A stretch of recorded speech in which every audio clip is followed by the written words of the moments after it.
Episode ketiga. 3 minggu berlalu, usai keputusan mengunci hati hingga tidak akan percaya lagi pada laki-laki. Sungguh, keputusan itu memberi arti tersendiri. Hati yang semula teramat perih, perlahan terobati. Tentu saja, senyum di wajah Naira tidak serta-merta tertoreh begitu saja. Butuh perjuangan ekstra di tengah linangan air mata yang sesekali masih saja hadir menegaskan rasa yang masih tersisa. Perih itu tidak akan tercipta kala rasa kecewa tidak pernah diterima. Namun, jika luka itu tidak pernah dirasa, maka pelajaran berharga tidak akan pernah diterima. Naira, usai 3 minggu penuh berusaha mengobati luka hatinya, kini dia menjelma menjadi pribadi yang berbeda. Ketegasan yang sempat memudar akibat efek samping patah hati, kini sudah melekat lagi. Naira sudah bisa berpikir jernih, meski sesekali masih saja merutuki diri. Wajar, proses bergerak untuk perubahan itu tidak bisa dilakukan dengan instan.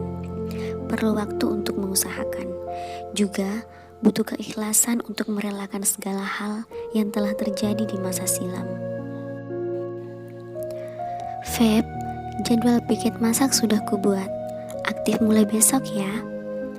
Siap, Nay. Kamu gak ngampus? Feby masih sempat bertanya, padahal sudah terlambat datang ke kampusnya. Masih sejam lagi, Feb. Kamu buruan berangkat, Gih? Oke, aku duluan, Nay. Bye.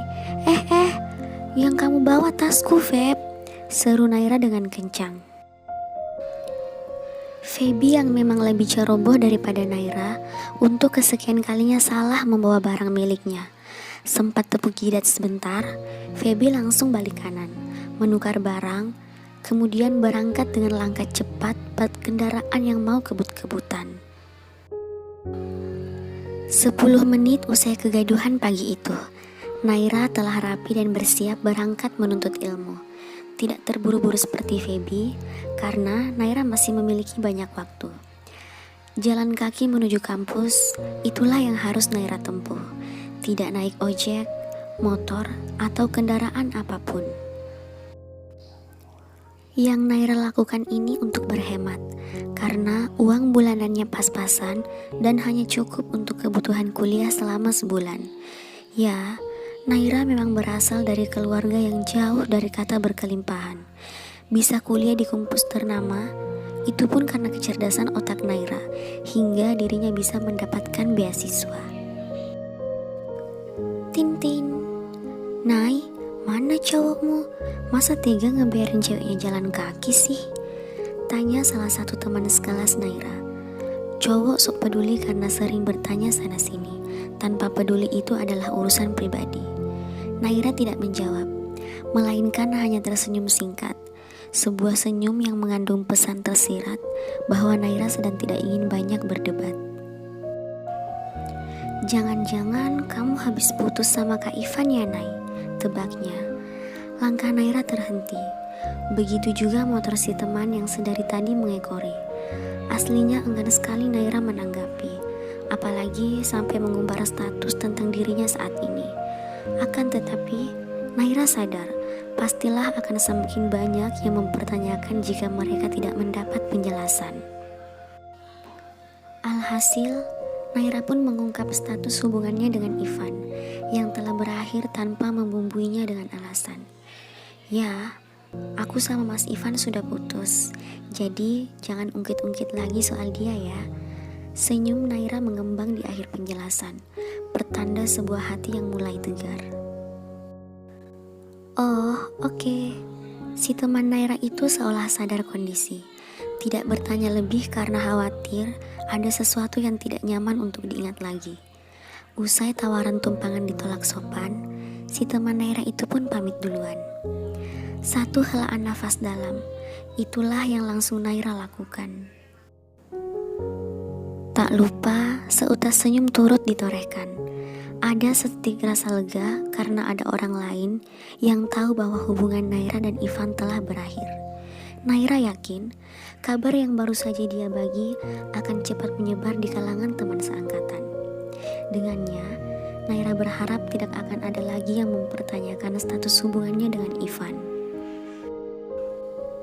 Dugaan Naira benar. Sesaat setelah tiba di kampus, beberapa teman mendekat dan menyemangati Naira. Memang, teman-teman di kampus banyak yang tahu hubungan Naira dengan Ivan. Pasalnya, paras Ivan yang menawan dan sempat banyak yang memperebutkan. Kala itu, Naira lah yang merasa beruntung karena bisa ditawari sebuah hubungan oleh Ivan. Sayangnya, semua sudah berakhir sekarang. "Nay, sudah tanda tangan programan kelas belum?" tanya salah seorang teman. "Belum, ini mau ketemu dosen." Naira menunjukkan beberapa lembaran yang siap dibubuhi tanda tangan. "Ya sudah, kita tunggu di gazebo ya, sekalian bahas kegiatan. Sudah tahu kan kalau kamu sekretarisnya?" "Iya, aku tahu kok." Kecakapan Naira dalam berbicara, juga semangatnya dalam kuliah menjadikan Naira sering terpilih dalam kepanitiaan kegiatan kampusnya. Satu-satunya yang membuat Naira tidak percaya diri adalah statusnya yang berasal dari keluarga yang tidak berkecukupan. Namun, rasa minder itu tidak dominan. Semuanya tertutupi oleh prestasi-prestasi yang sering Naira dapatkan. "Terima kasih banyak, Bu. Saya permisi dulu." Naira pamit usai mendapatkan tanda tangan. Langkahnya ringan, hatinya pun riang. Akan tetapi, sesaat kemudian rasa nyaman itu memudar karena Naira melihat sosok Ivan. Ada debar. Sayang, bukan debar merdu yang dirasakan, melainkan debar menyesakkan. Ini adalah pertama kalinya Naira melihat Ivan setelah 3 minggu berjuang mengobati luka hati yang menyakitkan. Betapa rasa sesak itu kembali datang. Rasa kecewa, rasa ingin marah, mendadak saja meraja dalam dada. Emosi Naira semakin bertambah kala melihat Ivan dengan Olivia. Yang Olivia lah yang sempat dicurigai Naira sebagai pihak ketiga. Dan benar saja, kini Naira melihat dengan mata kepalanya sendiri kedekatan Ivan dengan Olivia. Rasa di dalam dada sudah membuncah, ingin segera diluapkan, tapi ada ketidakmampuan. Naira telah menjadi pihak yang tidak diharapkan. Bertengkar di muka umum justru hanya akan menjatuhkan. Bukan hanya menjatuhkan Ivan, Naira pun akan terkena imbas dengan menjadi trending topik pembahasan. Ketika hati tak mampu lagi menahan rasa yang berantakan, yang berperang selanjutnya adalah tangisan. Air mata Naira sudah siap keluar, namun ditahan. Naira membuang pandang. Kemudian terpejam sebentar, tangan yang semula mengepal pun terbuka perlahan. Naira bukan pasrah, dia hanya sedang tidak ingin terlalu banyak menoleh ke belakang dan mengulang perasaan menyesakkan. 3 minggu benar-benar tidak cukup untuk mengobati luka hati hingga ke akar-akarnya, ucap Naira. Naira menyadari bahwa 3 minggu ini yang dilakukan hanya mengobati luka dengan jalan menghindar. Kini saat kembali bertemu Ivan, sangatlah mungkin jika sesak itu kembali dirasakan. Sejenak, Naira bertahan dalam posisinya sekarang. Sesekali melihat ke arah Ivan dan kekasih barunya Olivia. Beberapa kali seperti itu, hingga kemudian Naira berani mengambil jalan untuk menghadapi semua tanpa harus menghindar. Langkah pertama diambil, kedua, ketiga, hingga akhirnya langkah Naira mengarah ke tempat Ivan dan Olivia berada. Terus mendekat, hingga akhirnya langkah Naira berhenti persis di depan Ivan. Satu tatapan diberikan pada Ivan. Karena sikap Naira yang demikian, Olivia mendekat dan langsung menggandeng tangan Ivan. Jelas-jelas Olivia bermaksud menegaskan statusnya sebagai kekasih Ivan. "Maaf," ucap Ivan. Naira tersenyum lebar tanpa mengalihkan tatapannya dari Ivan. Tidak begitu lama, hanya beberapa detik saja. Setelahnya, Naira menyerongkan posisi dan kembali melangkah pergi. Benar-benar pergi tanpa ada kata-kata tanggapan lagi. Semoga beruntung dengan pilihanmu, Mas, batin Naira. Semakin jauh kakinya diayun, Naira semakin menyunggingkan senyum. Kembali ada setitik rasa lega, karena akhirnya Naira bisa bertemu tatap dengan Ivan dan Olivia tanpa harus berderai air mata. 1 tahun kemudian, postur tinggi kurus dengan penampilan sederhana yang biasa melekat pada tubuh Naira, ditambah polesan make up tipis yang tidak terlalu kentara, membuat beberapa teman lelaki sempat menaruh hati. Sayangnya, hati Naira terkunci. Meski sudah 1 tahun berlalu, Naira masih tidak percaya dengan cinta yang ditawarkan oleh seorang laki-laki. Feb, tas yang satunya jangan lupa dibawa. Ingat, kereta berangkat pukul 7, jangan sampai keliru. Iya, Nay. Kamu jadi naik bus? Iya, memang mau naik apa lagi, Feb? Ya sudah, hati-hati di jalan, Nay. Iya, Feb, kamu juga hati-hati di jalan. Naira sudah bersiap. Berpamitan sebentar, kemudian Naira pun pulang ke kampung halaman. Suasana hati riang menyelimuti perjalanan pulang. Tidak ada lagi tangisan dan tidak ada lagi rasa sakit hati berlebihan. Naira sudah benar-benar move on dari Ivan. Aku pulang. Semoga liburan semester ini akan begitu menyenangkan, ujar Naira sembari menatap deretan pohon di luar kendaraan. Seminggu di rumah, liburan Naira terasa biasa-biasa saja. Tidak ada yang spesial. Hingga kemudian, pagi-pagi buta, ada satu pesan masuk di salah satu akun sosial media Naira. Mas Ivan? Naira bertanya-tanya ketika mendapati nama Ivan tertera di kotak pesannya. Wajar jika Ivan menghubunginya lewat sosial media, karena Naira sudah memblokir nomor Ivan di daftar kontak ponselnya sejak setahun lalu. Bola mata Naira membulat usai membaca pesan dari Ivan. Rupanya Ivan meminta bertemu untuk sebuah penjelasan.